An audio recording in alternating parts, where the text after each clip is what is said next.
मैं कहती हूँ कि अगर आप लोग हमारी जगह आके खड़े हो जाए ना, और वो जो ये जो कैमरे की आंख है ना, ये इतनी खतरनाक है कि मैं तो जब भी सेट पे जाती हूँ, जब मेरा पहला सीन होता है तो मैं तब भी घबरा रही होती हूँ, इतने तजुर्बे के बाद भी। तो बड़ी बात है अपनी, तो आपको तो देख के लोग सीखते हैं माशाल्लाह, इतना अच्छा आप काम करती हैं। बहुत शुक्रिया। लेकिन फिर भी पहले दिन आपको पता है कैरेक्टर समझने में, टीम के साथ एडजस्ट करने में जरा थोड़ा सा होता है कि यार पहला दिन है, तो 2-3 दिन तो लग जाते हैं। लेकिन पहले दिन मुझे भी बहुत घबराहट होती है कैमरे के सामने, क्योंकि वो एक नया कैरेक्टर होता है, आप नया कैरेक्टर प्ले कर रहे होते हैं, तो उसके लिए ज़रा थोड़ी घबराहट हमेशा रहती है। तो आपने कहा कि आपका इरादा नहीं था एक्टिंग का, वो कैसे बना इरादा फिर? मैं तो आर्म फोर्सेस में जाना चाहती थी, और एक्टिंग तो बस समझें कि सुरैया भजिया जी ने मुझे कॉल किया, मेरे पेरेंट्स के साथ उनकी काफ़ी अच्छी बातचीत थी, तो उन्होंने मुझे अप्रोच किया, तो उन्होंने कहा भाई आ जाओ सेट पे और काम करना है।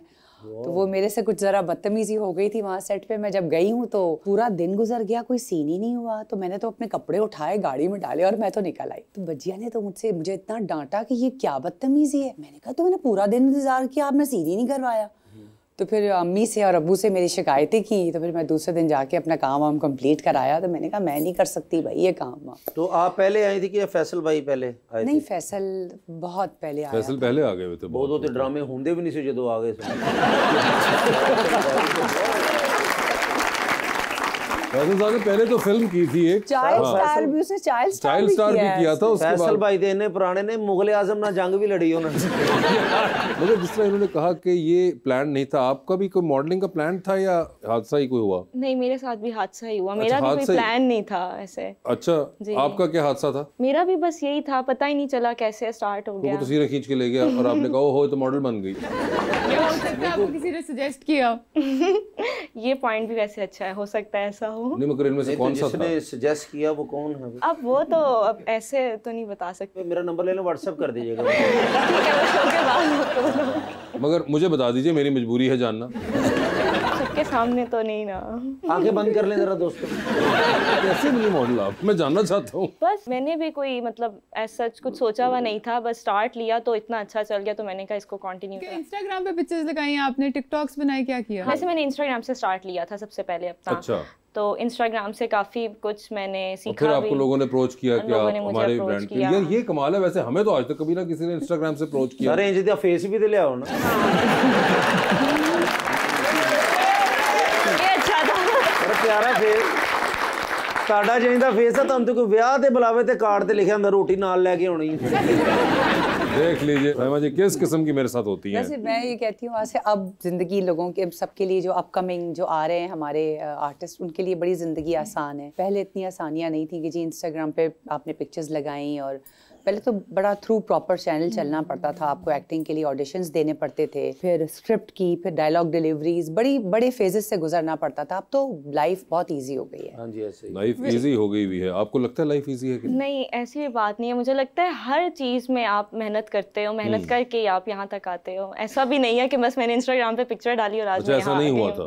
ऐसा नहीं हुआ, जाहिर है मेहनत करके यहाँ पे आई हूँ। नहीं, वो तो अब यहाँ तक आ गई, मगर ऐसा नहीं हुआ। मेरे समझे रिक्शे पे आई। मेहनत करके आई हूँ। यार तुम भाई हम तो गरीब लोग हैं, अपन तो रिक्शे पे आता है यार। आप तो 4 टायरों वाला बड़ा सा रिक्शा बाहर खड़ा हुआ है, मैंने देखा है वो। आप एवं ना बीच में बोला करें हमारे दरमियान आप आके गरीब बन जाते हैं। कोई गरीब नहीं है भैया। वैसे मैम आपको लगता है कि एक्टर्स को हर वक्त लोग सोशल मीडिया पे देखते हैं, तो उसका इम्पैक्ट स्क्रीन प्रेजेंस पे होता है? हाँ, वो बहुत ईजी अप्रोच है कि वैसे एक्टर्स के बारे में तो यही कहा जाता है कि वो जितना कम नजर आए उनका चार्म उतना ज़्यादा है।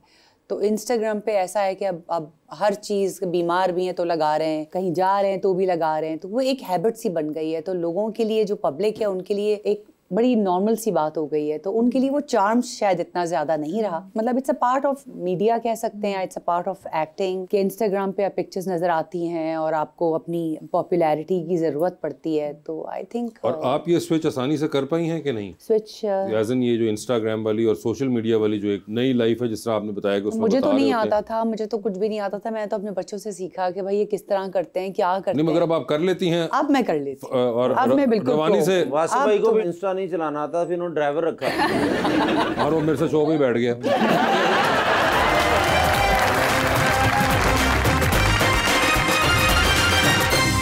वेलकम बैक टू गपशप। जी रबानिया। मैम आपके साथ कभी ऐसा हुआ है कि आप स्क्रिप्ट पढ़ ही रही हो तो आपको फीलिंग आए कि आप ये करेंगी ड्रामा या नहीं करेंगी, या ये हिट होगा या फ्लॉप होगा? हाँ, आती है। आखिरी बार कब आई थी? अभी कुछ करीब ही आई। तो करीब के दिनों में आई थी? जी बिल्कुल। ये क्या कौन सी वाली थी कि मैं करूंगी नहीं करूंगी, या हिट या फ्लॉप वाली? फ्लॉप। फीलिंग सच हुई? बिल्कुल सच। वो ड्रामा चल गया है? चल गया, पता नहीं कहाँ बिखर भी गया, पता नहीं चला, मार्केट में आवाज ज्यादा नहीं चल आई। गया वो। ओके, ये हो जाता है कई बार, आपको पता चल जाता है। पता चल जाता है, हाँ। अच्छा रुपा, शुरू से जब आप नाम नहीं बता रही थी, चले नाम बताएं वो कि किसने कहा था क्या नहीं है। वो देखिए अभी तक उसी बात पे हैं कि क्योंकि मैं आपका फैन हूँ। जवाब नहीं मिल रहा ना उनको, इसलिए वो तजस्सुस में मारे जा रहे मैं हैं। ना आपको मसलन आप पसंद भी करता हूँ इसलिए कि फैन हूँ इसलिए। तो फिर दुख तो होता है ना कि जिसके बारे में आप हर वक्त आप सोच रहे हो, बिल्कुल ज़हन में ख्याल हो सारा, तो उसके बारे में इस तरह का पता चले। तो कोई ज़िंदगी में है कोई ऐसा शख्स? अब ये तो नहीं है, आप कह दें मेरा दिल नहीं अगर हुआ तो कैसा होगा? आपकी तरह भी हो सकता है। चलो ये तो मजाक हो गया ना। अगर हुआ, आपको क्यों लगा मजाक है? मतलब आपको अपने पे कॉन्फिडेंस ही नहीं है? नहीं कॉन्फिडेंस तो है मुझ में, इनका बनता भी नहीं है, मगर खैर हाँ। लेकिन वो लड़की मुझे पसंद करती है। आज तो मेरी बहन भी आई है, चलो वो भी बात कर लेंगे इस बारे में। मैं चाहता हूँ मेरी भी शादी हो। अच्छा। तो अगर आप राजी हैं तो बहन मेरी आई हैं, अंकल भी बैठे हैं तो आप सिर्फ बात करें, तो जो भी आपकी डिमांड है जो भी है तो हम बताएं। हम लड़का तो प्यारा मिल ही गया आपको, बिल्कुल कह सकते हैं। तो गाड़ी कौन सी चाहिए? अगर मैं राजी ना हूँ शादी के लिए, नहीं, जो अगर गाड़ी का राजी- मैंने क्या करना है? फर्ज करे राजी होगी तो गाड़ी कौन सी चाहिए? गाड़ी वैसे मुझे मर्सिडीज पसंद है। उसे अच्छी गाड़ी है हमारे पास। कौन सी वाली आप बताएं? अभी आपने रिक्शा बोला था उससे पहले कि मैं नहीं, वो रिक्शे तो में ये आया। देखिए, एक चीज याद रखिए, सस्ती कॉमेडी करना इनका पुराना तरीका है, आपको ये बर्दाश्त करना पड़ेगा। हो सकता आप है अपनी बताइए कि मर्सिडीज आपने कहा ठीक है, एक तो ये, मेरे पास हो सकता है लैंड क्रूजर हो सकता है। हाँ, और कोई आपके जहन में कोई चीज ऐसी हो? तो ट्रैवलिंग का शौक है आपको? ट्रैवलिंग का मुझे बहुत शौक है। अच्छा, किधर ट्रैवलिंग का शौक है? वैसे तो मुझे दिल करता है मैं नॉर्दर्न एरियाज जाऊं। ठीक है, उधर ना जाएगा, बारिश हो रही है। कोई बात नहीं, मुझे बारिश पसंद है। अच्छा फिर छतरी ले लें। नॉर्दर्न एरियाज का ही शौक है बस? नॉर्दर्न एरियाज का भी शौक है मुझे, इंटरनेशनल ट्रैवल का भी शौक किधर है। जाने का शौक है इंटरनेशनली? मुझे न्यूयॉर्क बहुत पसंद है। ठीक है, मुझे तुर्की बहुत पसंद है। टर्की भी हो गए, तो मुझे ज्यादा अच्छी लगती थी वो यही दो जगह है ना। तो इस्तांबुल भी तुम गए हुए हो, न्यूयॉर्क तो तुम्हारा दूसरा घर है बिल्कुल। अब तो न्यूयॉर्क मेरा दूसरा घर है। डोनाल्ड ट्रम्प मेरा भतीजा है ना।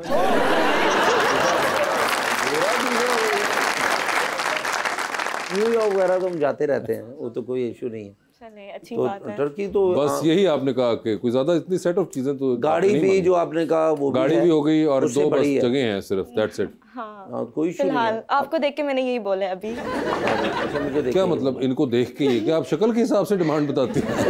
तो यही लग रहा है कि मैं रक्शे से ही आया। वही तो आपने देखे आपका डर दिल दिखा मान नहीं दिया। रहा मुझे लगता है। वही तो मतलब जब दिल ही नहीं माने तो फिर चले हम इनकार करते हैं, चले अब मैं इनडायरेक्टली बोलना चाह रही थी, आपने ऐसे ही। आप खुल के बोलिए, आप इनडायरेक्टली क्यों बोल रही हैं? मैं अब उनको हर्ट भी तो नहीं कर सकती अरे ना। खुल के करिए हार्ड प्लीज। मैनू कड़ा डॉक्टर ने जवाब दिता करो तो हार्ड करो। हाँ हाँ बताइए। फिर, मतलब मेरी तरफ से तो ना ही है अभी ना फिलहाल। है जी, मतलब sorry। मुझे लगता है मैं अभी शायद शादी के बारे में सोच रहा बिल्कुल ठीक है, दैट इज परफेक्टली फाइन। आप खुल के बताइए, आप घबरा क्यों रही हैं? आप ये फिक्र ना करें कि इनका दिल खराब होगा। इंशाल्लाह जो मेरी नहीं ना हुई सारी जिंदगी ਤੁਹਾਡੀ भी नहीं होनी जाओ। ये क्या तरीका हुआ? आशिकां दी बदवाई होती है।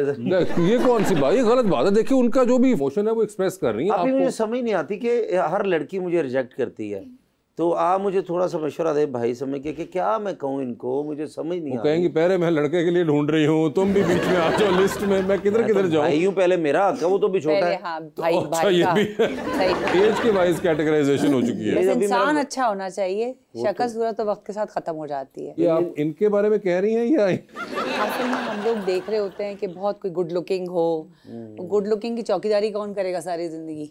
ओ चौकीदारी भी तो करनी पड़ेगी ना। जो कितनी अच्छी बातें करी मेरे वर्गा खावन तो बीवी इजी होंदी है, इनू किन्ने मुंह लाना। नहीं ऐसा ना कर, इतना अंडर एस्टिमेट नहीं करना चाहिए। चले अल्लाह आपको खुश रखे जहाँ भी है, थैंक यू सो मच। लेकिन आपको जो चाहिए वो जिंदगी में वो तो अल्लाह ने दिया है मुझे, ठीक है वो ना? वैसे ही मजाक कर रही थी, उन्होंने तुम्हें वैसे दिल रखने के लिए बोला भी नहीं। उन्होंने कोई जाहिर बात है उनके भी जहन में कोई होगा आइडियल कि ऐसी शक्लो सूरत होनी चाहिए, ऐसा अच्छा कुछ भैन करता मेरी हो। जिथे रवे राजी रहे तो तेरी मेहरबानी। तो वो एक्टिंग का